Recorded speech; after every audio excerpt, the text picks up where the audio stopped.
The 34th law. Be royal in your own fashion. Act like a king to be treated like one. Judgment. The way you carry yourself will often determine how you are treated. In the long run, appearing vulgar or common will make people disrespect you. For a king respects himself and inspires the same sentiment in others. By acting regally and confident of your powers, you make yourself seem destined to wear a crown. Transgression of the law. In July of 1830, a revolution broke out in Paris that forced the king, Charles X, to abdicate. A commission of the highest authorities in the land gathered to choose a successor, and the man they picked was Louis Philippe, the Duke of Orleans. From the beginning, it was clear that Louis Philippe would be a different kind of king, and not just because he came from a different branch of the royal family, or because he had not inherited the crown but had been given it by a commission, putting his legitimacy in question. Rather, it was that he disliked ceremony and the trappings of royalty.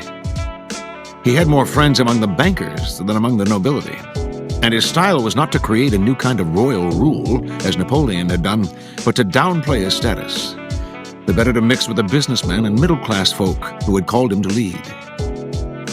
Thus, the symbols that came to be associated with Louis Philippe were neither the scepter nor the crown, but the gray hat and umbrella with which he would proudly walk the streets of Paris, as if he were a bourgeois out for a stroll.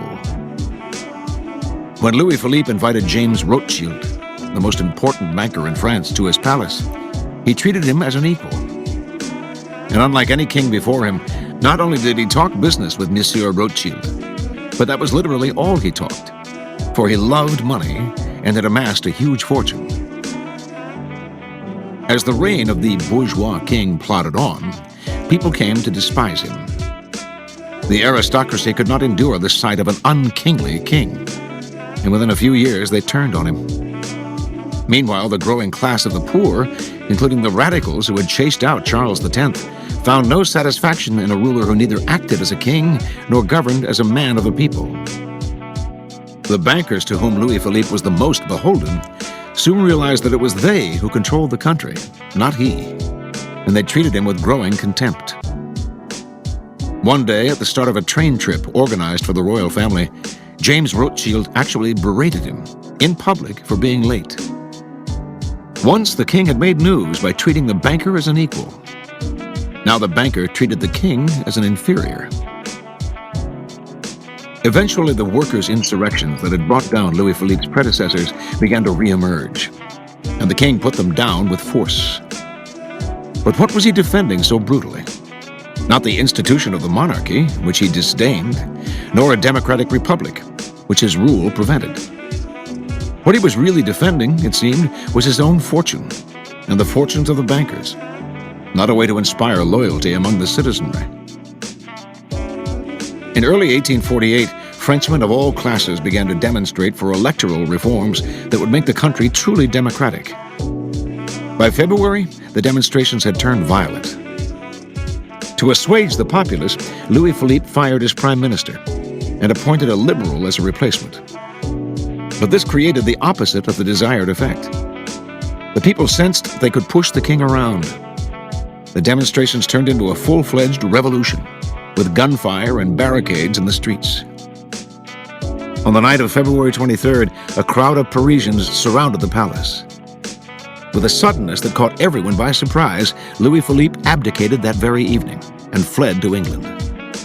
He left no successor, nor even the suggestion of one. His whole government folded up and dissolved like a traveling circus leaving town. Interpretation.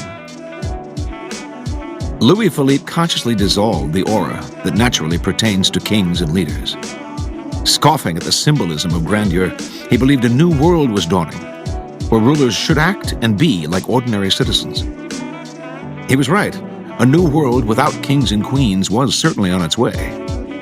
He was profoundly wrong, however, in predicting a change in the dynamics of power. The bourgeois king's hat and umbrella amused the French at first, but soon grew irritating. People knew that Louis Philippe was not really like them at all, that the hat and umbrella were essentially a kind of trick to encourage them in the fantasy that the country had suddenly grown more equal. Actually, though, the divisions of wealth had never been greater. The French expected their ruler to be a bit of a showman, to have some presence. Even a radical like Robespierre, who had briefly come to power during the French Revolution 50 years earlier, had understood this, and certainly Napoleon, who had turned the revolutionary republic into an imperial regime, had known it in his bones. Indeed, as soon as Louis-Philippe fled the stage, the French revealed their true desire. They elected Napoleon's grandnephew president. He was a virtual unknown, but they hoped he would recreate the great general's powerful aura, erasing the awkward memory of the bourgeois king. Powerful people may be tempted to affect a common man aura, trying to create the illusion that they and their subjects or underlings are basically the same. But the people whom this false gesture is intended to impress will quickly see through it. They understand that they are not being given more power, that it only appears as if they shared in the powerful person's fate.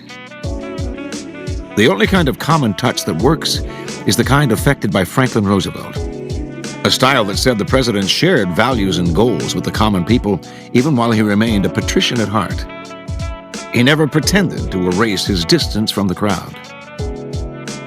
Leaders who try to dissolve that distance through a false chumminess gradually lose the ability to inspire loyalty, fear, or love. Instead, they elicit contempt. Like Louis-Philippe, they are too uninspiring even to be worth the guillotine. The best they can do is simply vanish in the night, as if they were never there. Observance of the law. When Christopher Columbus was trying to find funding for his legendary voyages, many around him believed he came from the Italian aristocracy. This view was passed into history through a biography written after the explorer's death by his son, which describes him as a descendant of Count Colombo of the castle of Cuccaro in Montferrat. Colombo, in turn, was said to be descended from the legendary Roman general Colonius, and two of his first cousins were supposedly direct descendants of an emperor of Constantinople. An illustrious background indeed.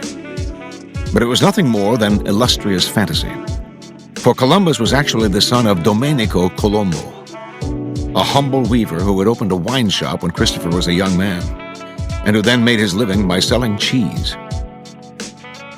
Columbus himself had created the myth of his noble background, because from early on he felt that destiny had singled him out for great things, and that he had a kind of royalty in his blood. Accordingly, he acted as if he were indeed descended from noble stock. After an uneventful career as a merchant on a commercial vessel, Columbus, originally from Genoa, settled in Lisbon. Using the fabricated story of his noble background, he married into an established Lisbon family that had excellent connections with Portuguese royalty. Through his in-laws, Columbus finagled a meeting with the King of Portugal, João II, whom he petitioned to finance a westward voyage aimed at discovering a shorter route to Asia. In return for announcing that any discoveries he achieved would be made in the king's name, Columbus wanted a series of rights: the title Grand Admiral of the Oceanic Sea, the office of Viceroy over any lands he found, and 10% of the future commerce with such lands. All of these rights were to be hereditary and for all time. Columbus made these demands even though he had previously been a mere merchant. He knew almost nothing about navigation, he couldn't work a quadrant, and he had never led a group of men. In short, he had absolutely no qualifications for the journey he proposed. Furthermore, his petition included no details as to how he would accomplish his plans, just vague promises. When Columbus finished his pitch, João II smiled. He politely declined the offer, but left the door open for the future. Here Columbus must have noticed something he would never forget. Even as the king turned down the sailors' demands, he treated them as legitimate. He neither laughed at Columbus nor questioned his background and credentials. In fact, the king was impressed by the boldness of Columbus's requests, and clearly felt comfortable in the company of a man who acted so confidently. The meeting must have convinced Columbus that his instincts were correct. By asking for the moon, he had instantly raised his own status. For the king assumed that unless a man who set such a high price on himself were mad, which Columbus did not appear to be, he must somehow be worth it. A few years later, Columbus moved to Spain. Using his Portuguese connections, he moved in elevated circles at the Spanish court, receiving subsidies from illustrious financiers and sharing tables with dukes and princes. To all these men, he repeated his request for financing for a voyage to the West, and also for the rights he had demanded from Juan II. Some, such as the powerful Duke of Medina, wanted to help, but couldn't, since they lacked the power to grant him the titles and rights he wanted. But Columbus wouldn't back down. He soon realized that only one person could meet his demands: Queen Isabella. In 1487, he finally managed a meeting with the Queen, and although he could not convince her to finance the voyage, he completely charmed her and became a frequent guest in the palace. In 1492, the Spanish finally expelled the Moorish invaders, who centuries earlier had seized parts of the country. With a wartime burden on her treasury lifted, Isabel felt she could finally respond to the demands of her explorer friend, and she decided to pay for 3 ships, equipment, the salaries of the crews, and a modest stipend for Columbus. More important, she had a contract drawn up that granted Columbus the titles and rights on which he had insisted. The only one she denied, and only in the contract's fine print, was the 10% of all revenues from any lands discovered. An absurd demand, since he wanted no time limit on it. Had the clause been left in, it would eventually have made Columbus and his heirs the wealthiest family on the planet. Columbus never read the fine print. Satisfied that his demands had been met, Columbus set sail that same year in search of the passage to Asia. Before he left, he was careful to hire the best navigator he could find to help him get there. The mission failed to find such a passage. Yet when Columbus petitioned the Queen to finance an even more ambitious voyage the following year, she agreed. By then, she had come to see Columbus as destined for great things. Interpretation. As an explorer, Columbus was mediocre at best. He knew less about the sea than did the average sailor on his ships. He could never determine the latitude and longitude of his discoveries, mistook islands for vast continents, and treated his crew badly. But in one area, he was a genius. He knew how to sell himself. How else to explain how the son of a cheese vendor, a low-level sea merchant, managed to ingratiate himself with the highest royal and aristocratic families? Columbus had an amazing power to charm the nobility, and it all came from the way he carried himself. He projected a sense of confidence that was completely out of proportion to his means. And nor was his confidence the aggressive, ugly self-promotion of an upstart. It was a quiet and calm self-assurance. In fact, it was the same confidence usually shown by the nobility themselves. The powerful in the old-style aristocracies felt no need to prove or assert themselves. Being noble, they knew they always deserved more and asked for it. With Columbus, then, they felt an instant affinity, for he carried himself just the way they did, elevated above the crowd, destined for greatness. Understand, it is within your power to set your own price. How you carry yourself reflects what you think of yourself. If you ask for little, shuffle your feet, and lower your head, people will assume this reflects your character. But this behavior is not you. It is only how you have chosen to present yourself to other people. You can just as easily present the Columbus front, buoyancy, confidence, and the feeling that you were born to wear a crown. As Friedrich Nietzsche said, "With all great deceivers there is a noteworthy occurrence to which they owe their power. In the actual act of deception, they are overcome by belief in themselves. It is this which then speaks so miraculously and compellingly to those around them." Keys to power. As children, we start our lives with great exuberance, expecting and demanding everything from the world. This generally carries over into our first forays into society as we begin our careers. But as we grow older, the rebuffs and failures we experience set up boundaries that only get firmer with time. Coming to expect less from the world, we accept limitations that are really self-imposed. We start to bow and scrape and apologize for even the simplest of requests. The solution to such a shrinking of horizons is to deliberately force ourselves in the opposite direction, to downplay the failures and ignore the limitations, to make ourselves demand and expect as much as the child. To accomplish this, we must use a particular strategy upon ourselves. Call it the strategy of the crown. The strategy of the crown is based on a simple chain of cause and effect. If we believe we are destined for great things, our belief will radiate outward, just as a crown creates an aura around a king. This outward radiance will infect the people around us, who will think we must have reasons to feel so confident. People who wear crowns seem to feel no inner sense of the limits to what they can ask for or what they can accomplish. This too radiates outward. Limits and boundaries disappear. Use the strategy of the crown and you will be surprised how often it bears fruit. Take as an example those happy children who ask for whatever they want and get it. Their high expectations are their charm.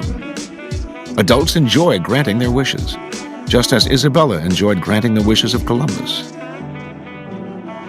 Throughout history, people of undistinguished birth, the Theodoras of Byzantium, the Columbuses, the Beethovens, the Disraelis, have managed to work the strategy of the crown, believing so firmly in their own greatness that it becomes a self-fulfilling prophecy. The trick is simple. Be overcome by your self-belief. Even while you know you are practicing a kind of deception on yourself, act like a king. You are likely to be treated as one. The crown may separate you from other people, but it is up to you to make that separation real. You have to act differently, demonstrating your distance from those around you. One way to emphasize your difference is to always act with dignity, no matter the circumstance. Louis Philippe gave no sense of being different from other people. He was the banker king. And the moment his subjects threatened him, he caved in. Everyone sensed this and pounced. Lacking regal dignity and firmness of purpose, Louis Philippe seemed an impostor, and the crown was easily toppled from his head. Regal bearing should not be confused with arrogance. Arrogance may seem the king's entitlement, but in fact it betrays insecurity. It is the very opposite of a royal demeanor. Haile Selassie, ruler of Ethiopia for 40 or so years beginning in 1930, was once a young man named Lij Tafari. He came from a noble family, but there was no real chance of him coming to power, for he was far down the line of succession from the king then on the throne, Menelik II. Nevertheless, from an early age, he exhibited a self-confidence and a royal bearing that surprised everyone around him. At the age of 14, Tafari went to live at the court, where he immediately impressed Menelik and became his favorite. Tafari's grace under fire, his patience, and his calm self-assurance fascinated the king. The other young nobles, arrogant, blustery, and envious, would push this slight, bookish teenager around. But he never got angry. That would have been a sign of insecurity, to which he would not stoop. There were already people around him who felt he would someday rise to the top, for he acted as if he were already there. Years later, in 1936, when the Italian fascists had taken over Ethiopia, and Tafari, now called Haile Selassie, was in exile, he addressed the League of Nations to plead his country's case. The Italians in the audience heckled him with vulgar abuse, but he maintained his dignified pose as if completely unaffected. This elevated him, while making his opponents look even uglier. Dignity, in fact, is invariably the mask to assume under difficult circumstances. It is as if nothing can affect you, and you have all the time in the world to respond. This is an extremely powerful pose. A royal demeanor has other uses. Con artists have long known the value of an aristocratic front. It either disarms people and makes them less suspicious, or else it intimidates them and puts them on the defensive. And as Count Victor Lustig knew, once you put a sucker on the defensive, he is doomed. The con man Yellow Kid Wilde, too, would often assume the trappings of a man of wealth, along with the nonchalance that goes with them. Alluding to some magical method of making money, he would stand aloof, like a king exuding confidence, as if he really were fabulously rich. The suckers would beg to be in on the con, to have a chance at the wealth that he so clearly displayed. Finally, to reinforce the inner psychological tricks involved in projecting a royal demeanor, there are outward strategies to help you create the effect. First, the Columbus strategy. Always make a bold demand. Set your price high and do not waver. Second, in a dignified way, go after the highest person in the building. This immediately puts you on the same plane as the chief executive you were attacking. It is the David and Goliath strategy. By choosing a great opponent, you create the appearance of greatness. Third, give a gift of some sort to those above you. This is the strategy of those who have a patron. By giving your patron a gift, you are essentially saying that the two of you are equal. It is the old con game of giving so that you can take.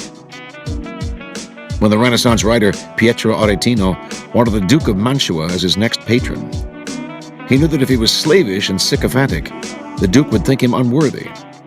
So he approached the Duke with gifts, in this case, paintings by the writer's good friend Titian. Accepting the gifts created a kind of equality between Duke and writer. The Duke was put at ease by the feeling that he was dealing with a man of his own aristocratic stamp. He funded Aretino generously. The gift strategy is subtle and brilliant because you do not beg. You ask for help in a dignified way that implies equality between two people, one of whom just happens to have more money. Remember, it is up to you to set your own price. Ask for less, and that is just what you'll get. Ask for more, however, and you send a signal that you are worth a king's ransom.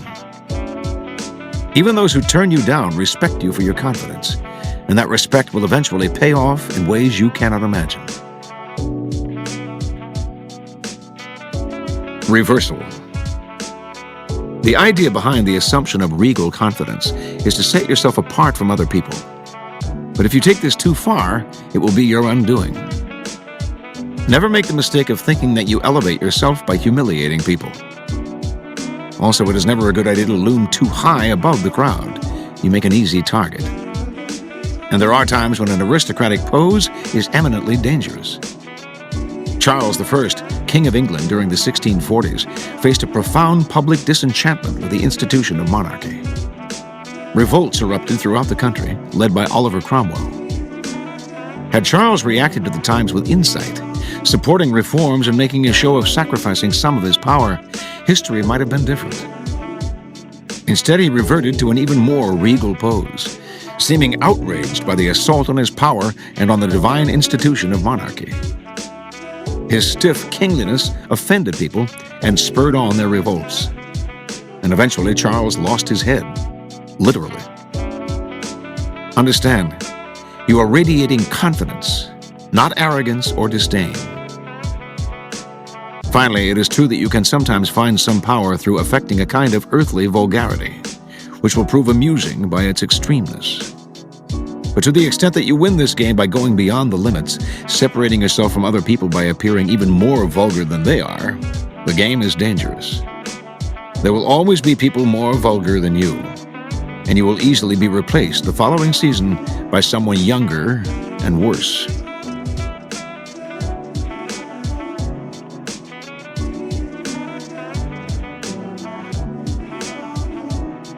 Here are some further reflections on this law.